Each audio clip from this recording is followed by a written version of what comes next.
नमस्कार दोस्तों, मैं विनय दुबे मुंबई से। भारत में अगर आप हिंदू समाज से हैं तो आपको मुसलमानों को गाली देना जरूरी है। मुसलमानों के धार्मिक स्थलों पे अपमानजनक टिप्पणी करना जरूरी है। तभी आपको हिंदू माना जाएगा, तभी आपको हिंदुत्व से जोड़ा जाएगा, नहीं तो आपको हिंदू नहीं माना जाएगा। इस तरह की सोच रखने वाले कुछ नमूने हमारे भारत में पिछले 2 सालों में ऐसी फसल तैयार हुई है जो अपने आप को हिंदुत्व का ठेकेदार समझते हैं, हिंदू का ठेकेदार समझते हैं। वो जो तय करेंगे वही मान्य होगा। उसके अलावा कुछ दूसरा अगर कहेंगे तो आपको मुसलमान घोषित कर दिया जाएगा। मुझे समझ में नहीं आता, हर खूबसूरत चीज को मुसलमानों के पास क्यों दे दिया जाता है। हर अच्छी चीज, अच्छी सोच, अगर कोई सही कह रहा है, सरकार की गलत नीतियों के बारे में अगर कुछ अच्छी चीज रखता है जिससे देश का भला होगा, ऐसी चीज रखने वालों को ये तुरंत मुसलमान घोषित कर देते हैं। इसका तात्पर्य है कि कहीं न कहीं हर अच्छी चीज मुसलमानों को दे दी जा रही है इन नमूनों के द्वारा। ये मानसिक तौर पे बीमार हैं। जिन्होंने इनको पैदा किया ये उनकी बात तक नहीं समझते हैं। तो पिछले कुछ दिनों में आपने अनुभव किया होगा, एक अमीश देवगन नाम का कुत्ता दल्ला भौंका, उसके बाद उसके पूरे देश से उसका पिछवाड़ा लाल किया गया। उसके बाद वो अपनी औकात पे आ गया और माफी मांग ली। उसको देखते हुए, उससे प्रेरित होके बहुत सारे कुत्ते और कुत्तियां सोशल मीडिया पे एक्टिवेट हो जाती हैं। इस्लाम को गाली देना, उनके धार्मिक स्थलों को गाली देना, उसको अपना फैशन बना लेती हैं और ये साबित करना की कोशिश करती हैं कि देखिए, मैं अमीश देवगन से बड़ी कुत्ती हूं, मैं अमीश देवगन से बड़ा कुत्ता हूं। ये साबित करने में एक कंपटीशन सी लग जाती है। वो मानसिक तौर पे बीमार हैं, उनको इलाज की जरूरत है। जब मुझे कुछ लोगों ने कुछ वीडियोस भेजी, उसको देखने के बाद मुझे बहुत तरस आया। बेचारी एक लड़की, जिस समय अपना करियर का ध्यान देना चाहिए, अपने आप को आगे बढ़ाने का ध्यान देना चाहिए, वो बेचारी इतनी बेबस हो गई है कि उसके चेहरे में वो जनाना है कि मर्दाना है, वो समझ में नहीं आ रहा है। मुझे ऐसा लग रहा था कोई लड़का है जो अपने विग लगा के महिला वाला बात कर रहा है। खैर, वो उनका पर्सनल है, मैं नहीं जानता, ना जानना चाहता हूँ। मैं उस लड़की की खोज में निकला। उन्होंने कहा महाराष्ट्र में है। मैं उस लड़की की खोज में निकला और वो लड़की मुझे सौभाग्य से मिल गई। मैं आप लोगों को दिखाना चाहता हूँ कि वो कितनी बीमार है। वो इस कदर बीमार है, उसको इलाज की जरूरत है। आप देखिए उसकी हालत क्या हो गई है। कुछ इस स्थिति में वो मुझे मिली है। यहाँ पे आप देख सकते हैं, बेचारी की हालत इस तरह से हो गई है कि वो कुछ कर नहीं पा रही है। इस तरह की बीमारी केवल इन नमूनों में ही दिखाई देती है और इनका इलाज होना ज़रूरी है। इसके लिए मैंने कुछ लोगों से निवेदन किया कि इसका इलाज किया जाए। वो लोग आए और इसको ले जाके इलाज के लिए लेके जा रहे हैं। जैसे आप अभी देख रहे हैं, ये चल फिर भी नहीं पा रही है। इस तरह से ये मानसिक तौर पे, शारीरिक तौर पे बीमार है। ये बीमारी ऐसी है जो केवल इन नमूनों में दिखाई देती है, जो केवल हिंदू और मुसलमान को आपस में लड़ाने में यकीन करते हैं, देश में भारतीयता एकता को तोड़ने में यकीन करते हैं। देखो, इनको लेके जाया जा रहा है, उसके बाद इनकी तबीयत, हालचाल देखा जाएगा, इनको तकलीफ क्या है वो देखी जाएगी और उनका इलाज किया जाएगा। जिस तरह से आप देख रहे हो, देखिए कितनी बेकार हालत हो गई है बेचारी की, क्या क्या नहीं सहना पड़ रहा है इसको। और ये हालत में वो इस तरह की बातें कर रही हैं जो समझ के बाहर है।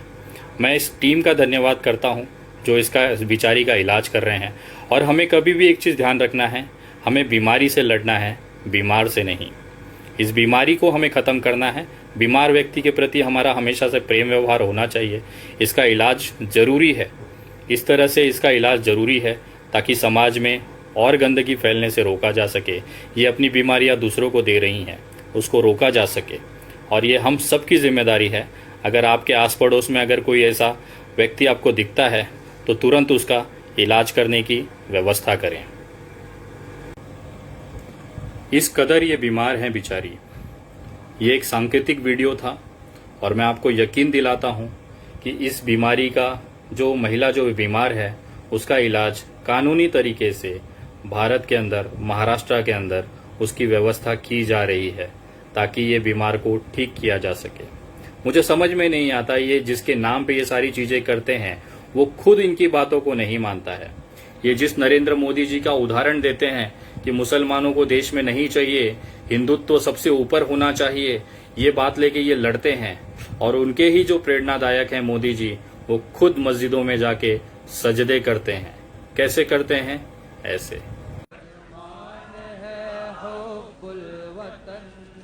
परचमे अमनो अमा की शान है हो बुलवतन, कौमिने दीदार का ईमान है हो बुलवतन, सिर जा हो बुलवतन ऐलान है हो बुलवतन, अल्लम बदलने लगे तो कुंद खंजर लिए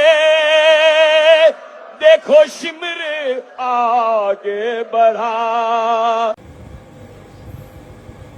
ये जिस मुसलमानों से नफरत करते हैं, जिस मुसलमानों से इतनी घृणा करते हैं, उनके पिताजी उन्हीं मुसलमानों के बीच में जाके अपना सर झुकाते हैं। ये हालत है इन नमूनों की, और ये नमूने केवल भारत में पाए जाते हैं। मुझे एक बात बताओ, आप किसे हिंदुत्व कहते हो? आपको अभी तक हिंदुत्व का मतलब ही नहीं पता है। हिंदुत्व कहता है सभी धर्मों को साथ लेके चलना।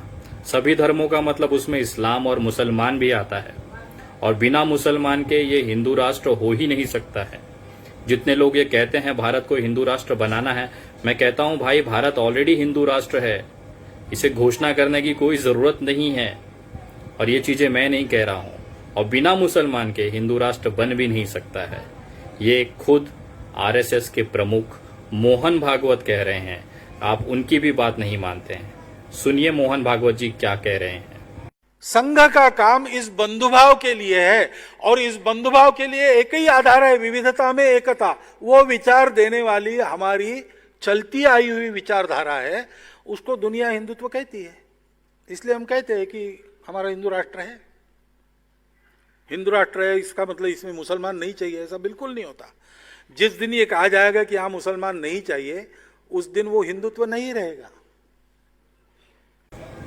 जिसने आपको पैदा किया, जिसने भाजपा को सत्ता लाके दी, जिसने सारे आपको ताकत दी, आप उस आरएसएस की विचारधारा तक को मानने से इनकार करते हैं, जो विचारधारा कहती है कि हिंदुत्व बिना मुसलमान और बिना इस्लाम के हो ही नहीं सकता है।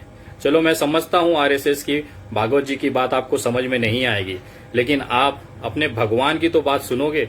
आपके भगवान श्री नरेंद्र दामोदर दास मोदी जी वही चीजें कह रहे हैं, उसी भाषा में कह रहे हैं। आशा करता हूं शायद आप उनको बातों को समझ सकें।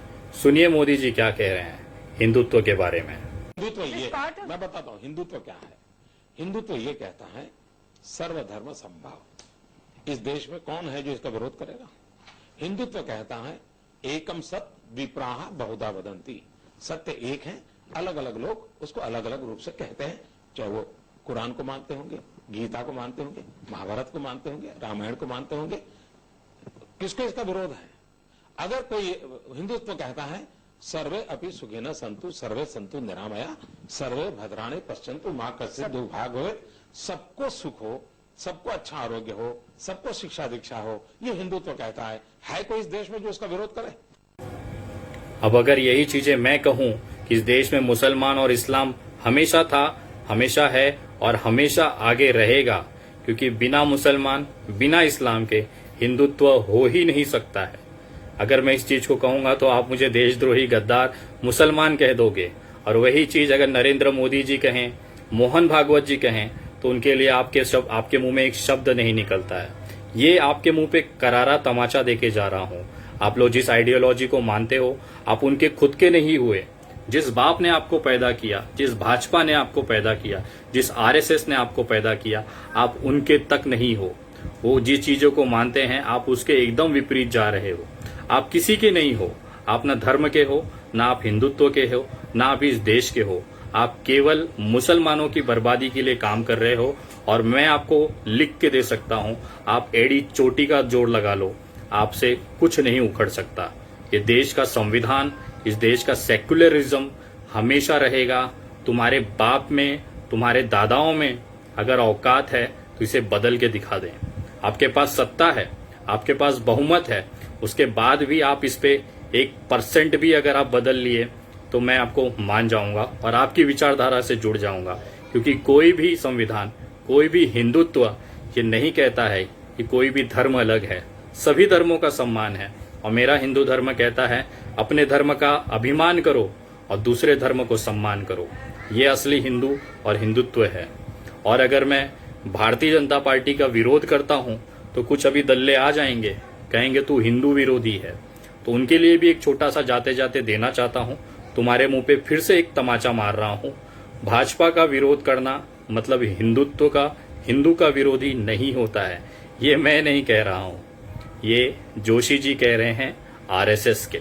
सुनिएगा जरा।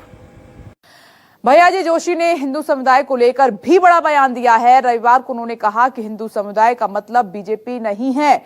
उन्होंने कहा कि बीजेपी का विरोध करना हिंदुओं का विरोध करना नहीं है। भैयाजी जोशी ने कहा कि राजनीतिक लड़ाई चलती रहेगी लेकिन उसे हिंदुओं से नहीं जोड़ना चाहिए। तो दो बड़े बयान, एक कल उन्होंने बयान दिया था और आज संस्कृत को लेकर उन्होंने बयान दिया है कि संस्कृत स्कूलों में अनिवार्य कर देनी चाहिए अगर भारत को समझना है। तो दूसरा हिंदुत्व पर संघ का ये नया विचार सामने आया है।